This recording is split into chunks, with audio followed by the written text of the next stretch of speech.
दोस्तों, मेरा नाम राधा है। जैसा कि आपको पता है, इस चैनल पर मैं आपको प्यार भरी और रोमांटिक कहानियाँ सुनाती हूँ।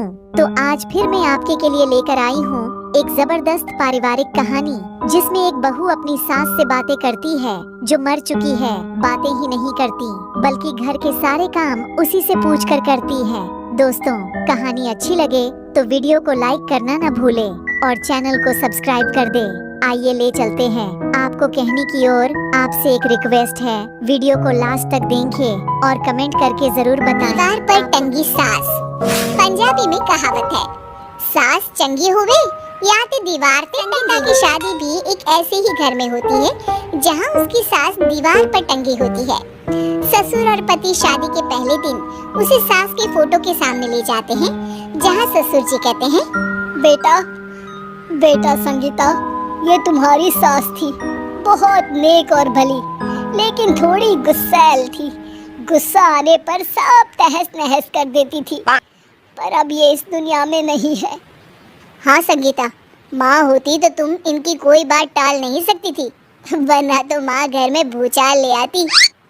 संगीता मन में खुश होती है कि अच्छा है कि ऐसी औरत अब इस घर में नहीं है, लेकिन दिखावे के लिए वो जैसे ही सास की फोटो के सामने हाथ जोड़कर खड़ी होती है, ये क्या? सास उसे देखकर मुस्कुराने लगी। संगीता आंखों को मलकर एक बार फिर से देखती है, लेकिन फिर सास के चेहरे का भाव, भंगिमा यानी एक्सप्रेशन बिल्कुल बदले होते हैं। वो अपने पति और ससुर को कहती है, माँ की तस्वीर तो स्माइल कर रही है। ना बेटी, ये कैसे संभव है? जरूर तुम्हें कोई गलती हुई होगी, ऐसा कैसे हो सकता है? लगता है तुम शादी की सारी फॉर्मेलिटी करते करते थक गई हो, तुम्हें आराम की जरूरत है संगीता। खैर, सारे संगीता की बात को इग्नोर कर कमरे में चले जाते हैं।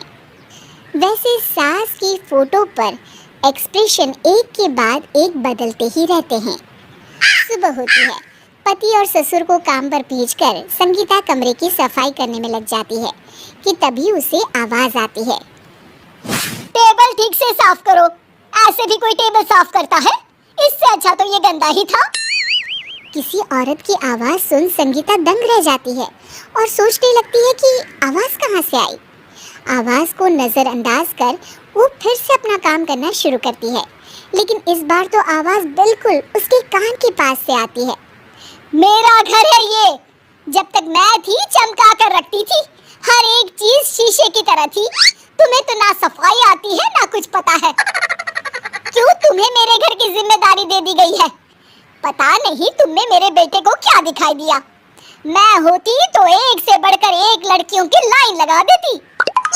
अब संगीता को समझने में देर नहीं लगी कि ये आवाज किसी और की नहीं बल्कि उसकी सास की है, जो दीवार पर टंगी है। वो उसके पास जाती है और कहती है, नमस्ते सासू माँ, मुझे तो कल ही लग रहा था कि दीवार में कुछ काला है। वो दीवार नहीं, दाल होती है पगली। सही पकड़े हैं सासू माँ। तो क्या हो गया आपको जो आप यहाँ भी चैन से नहीं बैठी हैं? सुना मैंने आपका व्यवहार काफी गुस्से वाला था। चुप रहे तू, ज्यादा बकर बकर ना कर। घर का काम करना तो आता नहीं, आई है मुझसे बहस करने। हाँ देखिए सासू माँ, मैं आपसे साफ साफ कह देती हूँ, मुझसे पंगा लेने की कोशिश मत करिएगा। तभी पीछे से संगीता का पति आता है। अरे संगीता, किससे बात कर रही हो? कौन है वहाँ? संगीता की सास की फोटो फिर से पहले जैसी हो जाती है। आपकी माँ से कह रही थी कि मुझे काम करना आता। अरे संगीता, माना सास के ताने हर बहू को अच्छे लगते हैं, लेकिन यहाँ तो माँ है ही नहीं, तुम तो फोटो से ही। तुम भी लाजवाब हो संगीता। किसी को विश्वास नहीं होता कि संगीता अपनी मरी हुई सास की फोटो से बात करती है। वहीं आए दिन संगीता की सास संगीता को किसी न किसी बात पर आते जाते ताने देती। संगीता को भी अब सास के तानों और उनसे बात करने की आदत हो गई। वो कभी खानदान की कहानी तो कभी तीज त्योहार कैसे मनाएं या किसी व्यंजन की रेसिपी सास से ही पूछती। सारा दिन घर में अकेली संगीता की सास अब उसके लिए तानों के साथ पक्की साथी की तरह भी रहने लगी थी, जो किसी और को नहीं बल्कि संगीता को ही सुनाई देती। तो देखा आपने, सास बहू का रिश्ता हर रिश्ते से ऊपर होता है, फिर चाहे वो खट्टा हो या मीठा। कहानी अच्छी लगे तो वीडियो को लाइक करना न भूले और चैनल को सब्सक्राइब कर दे।